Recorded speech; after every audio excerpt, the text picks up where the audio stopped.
Welcome to Irish Jam 360 News and Sports. I am Scott Wilson. For this news feature and more things Irish, download the Irish Jam 360 app for iPhone and Android devices. Follow us on social media, and you can also visit irijam.com. In today's headlines, US warns against visits to Bahamas, and in sports, the pocket rocket is back. The words of Jamaican singer Ras Carby in the song Discrimination, long hair freaky people need not apply, no wanna old nigger, no Rastafari, seem currently pertinent, now more than ever. Rastafarians from the Caribbean who are living in the United States will now have to decide if their jobs are more important than their convictions. The US court has ruled that it is now legal to refuse jobs to people with dreadlocks. Refusing to hire someone who has dreadlocks is legal, owing to a recent ruling by the 11th U.S. Circuit Court of Appeals. The Equal Employment Opportunity Commission, EEOC, had filed a lawsuit against Catastrophe Management Solutions of Mobile, Alabama, for rescinding a job offer to Chastity Jones because of her dreadlocked hairstyle. The 11th U.S. Circuit Court of Appeals ruled against the EEOC lawsuit. The Bahamas is now the latest Caribbean island to be placed on the U.S. government watch list.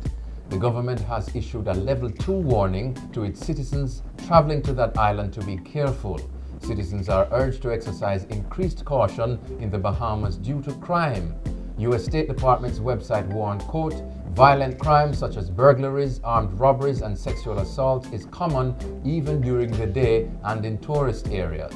Although the Family Islands are not crime-free, the vast majority of crime occurs on New Providence and Grand Bahama Islands. U.S. government personnel are not permitted to visit the Sandtrap area in Nassau due to crime," end quote. Persons were also warned against jet ski operators who they say have been known to commit sexual assaults against tourists. As a result, U.S. government personnel are not permitted to use jet ski rentals on New Providence and Paradise Islands. Child killed in gangland-style murder in St. James. The bloodletting in Jamaica continues, this time with the gangster-style killing of a 6-year-old boy and a man in Somerton, St. James on Monday. The dead man has been identified as Kuwayne Solji Hemmings, while the little boy was identified as Jordan Hodges.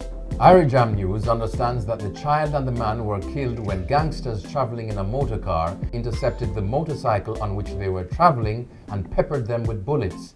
It is understood that the boy's 15-year-old sister, who was also on the motorcycle, was grazed by at least 2 bullets but did not sustain any major injuries. Reports out of the community are that the deceased offered the children, who were his neighbors, a ride after he saw them walking home from school. Over in sports, Shelly Ann promising top form for 2019. She is back.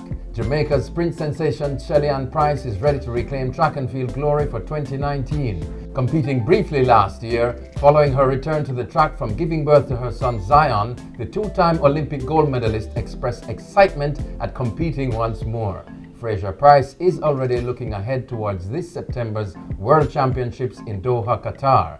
The athlete, who is dubbed Pocket Rocket, said she is expecting a good season and that she's been working hard to ensure she gets the results she is looking for. Former TNT boxing champ Pieza passes.